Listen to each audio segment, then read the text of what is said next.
मुँह गोर होके चाहे करिया मुँह पर पानी होके के चाही, आ मुछ मोट होके चाहे छोट मुछ खानदानी होके के चाहे। मनीष कश्यप जैसा भाई जो इतना बिहार के लिए करता है मरता है, हम कभी मिले नहीं हैं लेकिन उनको फॉलो करते। अगर पलायन नहीं होता तो शायद हम भी अपने बाल बच्चा परिवार के साथ मुंबई छोड़ के और बिहार में रहते। तो अगर हमारे बिहार का स्वास्थ्य व्यवस्था अगर सही होता तो शायद लालू जी भी विदेश जाके अपना इलाज नहीं करवाते। या भोजपुरी फिल्म इंडस्ट्री का शायद ही कोई ऐसा कलाकार होगा जो मुंबई में पैर रखता होगा तो आरा वाले अरुण सिंह उर्फ भोजपुरिया काका को नहीं जानता होगा।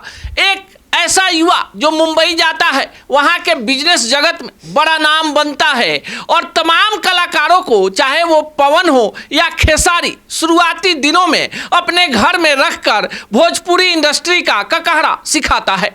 आज अरुण सिंह हमारे साथ स्टूडियो में हैं। अरुण सिंह ने आज प्रशांत किशोर के जनसुराज अभियान का दामन थाम लिया है। कई सारे सवाल होंगे भोजपुरी इंडस्ट्री से जुड़ा हुआ, बिहार के पॉलिटिक्स से जुड़ा हुआ और उन तमाम लोगों के बारे में भी जिनको इन्होंने आगे बढ़ाया। सबसे पहले स्वागत। नमस्कार, प्रणाम। आपके चैनल के देखे वाला तमाम बिहारवासी के, देशवासी के हमारा तरफ से प्रणाम बा, नमस्कार बा। जय बिहार, जय जय बिहार। चलिए सवालों पर सीधे आ जाते हैं। कुछ देर पहले आप अभी भोजपुरी के कई बड़े कलाकार जिसमें अरुण सिंह उर्फ भोजपुरिया काका, अवधेश मिश्रा जनसुराज का दामन थामते हैं। क्यों थाम लिया जनसुराज? जनस्वराज एक अभियान है और सबसे बड़ा चीज़ है कि आपने बोला कि क्यों थामा। थामने का रीज़न ये है कि आज हमको मुंबई में रहते हुए 26 साल हो गया। उसका मुख्य कारण पलायन। अगर पलायन नहीं होता तो शायद हम भी अपने बाल बच्चा परिवार के साथ मुंबई छोड़ के और बिहार में रहते, यहीं पे कमाते खाते बाल बच्चा परिवार के साथ रहते। लेकिन यहाँ पे रोज़गार नहीं है, यहाँ पे कोई व्यवस्था नहीं है और आज तक जितनी भी सरकारें आई रोज़गार नहीं ले पाई। और मेरा जुड़ने का रीज़न ये है कि प्रशांत किशोर जी में वो चीज़ दिख रहा है। हमारे प्रशांत किशोर जी का वो सपना जो है, जो हम लोगों ने देखा था, वो उनका भी दिखता है, इसीलिए जुड़ने का कारण है। और हमारे भोजपुरी इंडस्ट्री के तमाम लोग भी चाहते हैं कि जनस्वराज की सरकार यहाँ बने, जनस्वराज एक बदलाव लावे और खुशी होगी मुझे। 2015 में आरजेडी का टिकट मिलते मिलते अरुण सिंह को रह गया था। 2020 में भी चर्चा थी। 25 आते आते क्यों मन फट गया? मन फटने का रीज़न ये है कि अभी आप देखिए ना कि माननीय लालू जी के दोनों लड़के तेज प्रताप यादव जी जो हमारे मित्र हैं, तेजस्वी जी भी इसी के ये अपना स्वास्थ्य मंत्री बने थे, उनके पहले तेज प्रताप यादव जी स्वास्थ्य मंत्री बने थे। तो अगर हमारे बिहार का स्वास्थ्य व्यवस्था अगर सही होता तो शायद लालू जी भी विदेश जाके अपना इलाज नहीं करवाते या दिल्ली, कलकत्ता, बम्बे नहीं जाते। तो मन फटने का रीज़न ये है कि इतने सालों से राज करने के बाद, या नीतीश जी पिछले कितने सालों से राज कर रहे हैं, तो हमारा बिहार में स्वास्थ्य का व्यवस्था क्या है? जीरो। अगर अच्छा होता तो क्यों कोई दिल्ली, बम्बे, मद्रास क्यों जाता? पैसा लगा के इतना दूर क्यों कोई जाता इलाज कराने? हमारे बिहार में ही करते। अलग अलग जगहों पे अच्छे व्यवस्था होता तो यहीं पे इलाज होता ना। तो वो तो बड़े हैं, वो बड़े नेता लोग हैं, वो लोग तो कहीं भी चले जाएंगे, लेकिन आम गरीब जनता कहाँ जाएगी इलाज कराने? तो सीधी सी बात है कि किसी का भी दिल फटेगा जो अगर बिहार से प्यार करता होगा, बिहार के लोगों से प्यार करता होगा और अपनी मिट्टी से प्यार करता होगा। चलिए, इलाज को आपने मुद्दा बनाया। मनीष कश्यप ने भी इलाज को मुद्दा बनाया था। मनीष कश्यप को जानते हैं? बिल्कुल, मनीष कश्यप भाई को बहुत अच्छे से जानता हूँ। और मनीष कश्यप भाई के साथ तो PMCH में इतना बुरा बर्ताव किया गया। उस टाइम वो बीजेपी में थे और मंगल पांडे जी स्वास्थ्य मंत्री, जिन्होंने एक शब्द भी उस गलत लोगों पे आवाज़ नहीं उठाया, ना ही उन लोगों को कोई सज़ा मिला, ना ही कुछ किया गया। तो अंततः लास्ट में क्या हुआ कि मनीष कश्यप जैसा भाई जो इतना बिहार के लिए करता है मरता है, हम कभी मिले नहीं हैं लेकिन उनको फॉलो करते हैं, उनको देखे हैं और खुशी की बात है कि हमारी पार्टी से हैं वो। लेकिन दुख होता है कि वैसा भाई जो बिहार के लिए समर्पित था उसको मारा पीटा गया और उन जिस पार्टी में उस टाइम थे कोई आवाज़ नहीं उठाया। यही कारण था कि वहाँ से वो छोड़ के, और जनस्वराज में उनको भी अपना सपना दिखा बिहार का, कुछ अच्छा करने का मौका मिला उनको, तो आ गए। अरुण सिंह ने कई सारे भोजपुरी फिल्मों का निर्माण किया, फिल्मों में काम किया। पवन सिंह और खेसारी लाल यादव को जिस समय लोग नहीं जानते थे, मुंबई में अपने घर में रखकर बेटे की तरह उन लोगों को आगे बढ़ाया।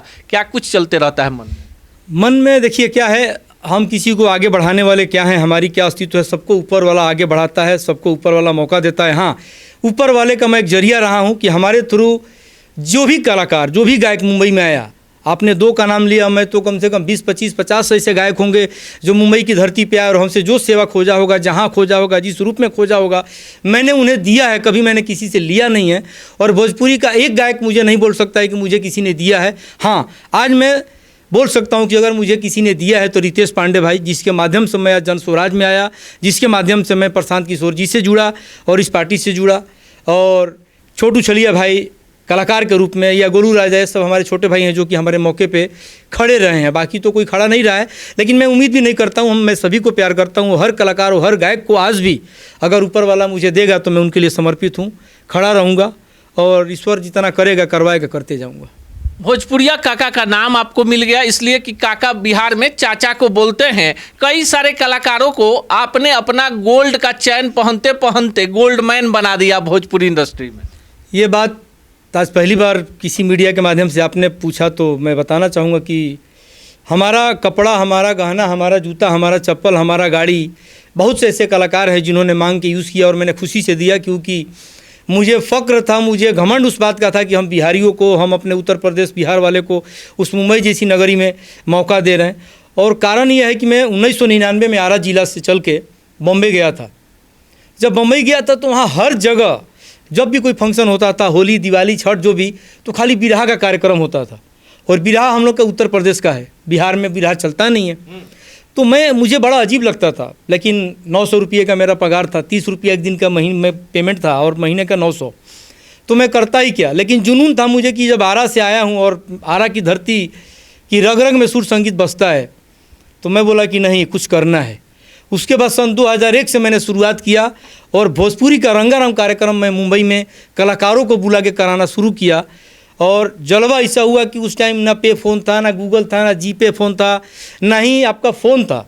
चिट्ठी मैं लिखता था, पोस्ट ऑफिस में पैसा मनी ऑर्डर करता था, वो पैसा निकाल के कलाकार मुंबई आते थे और उनको मैं मंच देता था।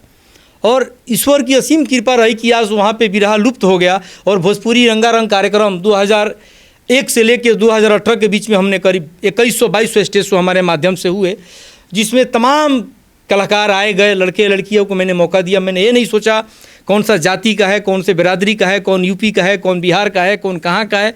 बस मुझे ये दिखा कि उसके गले में माँ शारदे हैं, माँ शारदे की मुझे रिस्पेक्ट करना है। मेरे हाथ से जो होते गया माँ शारदे करवाते गई और मैं करते गया। अरुण सिंह जनसुराज में शामिल हो गए, साथ में अवधेश मिश्रा भी शामिल हुए, रितेश पांडे भी मौजूद रहे और बंद कमरे में पता चला है कि काफ़ी सौहार्दपूर्ण वातावरण में प्रशांत किशोर जी काफ़ी प्रसन्न थे कि भोजपुरी के ऐसे ऐसे स्थापित लोग आए। चुनाव लड़ना है या फिर जनसुराज को बिहार में 2025 में स्थापित करना है। देखिए, आज बहुत अच्छा हम लोग का मिलना हुआ प्रशांत किशोर जी से और बड़ा रिस्पेक्ट और बड़ा इज्जत मिला। मेरे साथ मेरे बड़े भाई अवधेश मिश्रा जी, भोजपुरी की एक अच्छी अभिनेत्री अपर्णा भारती जी और मैं खुद, हम 3 लोगों ने आज पार्टी की सदस्यता ली। मैं अपने लिए विशेष तौर से धन्यवाद देना चाहूँगा छोटा भाई रितेश पांडे को, जिसके माध्यम से मैं अच्छे लोगों से जुड़ा, अच्छी पार्टी से जुड़ा, एक अच्छे अभियान से जुड़ा, तो अच्छा लगा। पार्टी के स्टार प्रचारक बनाए जाने की भी चर्चा शुरू हो गई है। चूंकि आप भोजपुरी फिल्म इंडस्ट्री में एक स्थापित नाम हैं, सीधे आपको चनपटिया लिए चलते हैं। कल कार्यक्रम था, बड़ी भीड़ जुटी थी, मनीष कश्यप थे, रितेश पांडे भी गए थे, प्रशांत किशोर भी गए थे। अरुण सिंह चूंकि मनीष कश्यप को छोटा भाई मानते हैं, क्या आप मनीष कश्यप के प्रचार में जाएंगे? मैं जन स्वराज के एक एक उम्मीदवार, एक एक कैंडिडेट और एक एक कार्यकर्ता के लिए जो जहाँ खोजेगा, जिस रूप में खोजेगा, वहाँ भोजपुरिया काका हाजिर रहेगा। किशोर जी के समक्ष जब पार्टी में मिलन चल रहा था, आपने एक डायलॉग सुनाया था, चाहेंगे हमारे दर्शकों के लिए? वो डायलॉग हमारे प्रशांत किशोर बड़े भैया को मैंने समर्पित किया और उनके साथ साथ बिहार की तमाम जनता को। आदमी के अभिमानी ना स्वाभिमानी होके के चाही, हित तहित होला दुश्मनों के ज्ञानी होके के चाही, मुँह गोर होके चाहे करिया, मुँह पर पानी होके के चाही, और मुछ मोट होके चाहे छोट, मुछ खानदानी होके के चाही।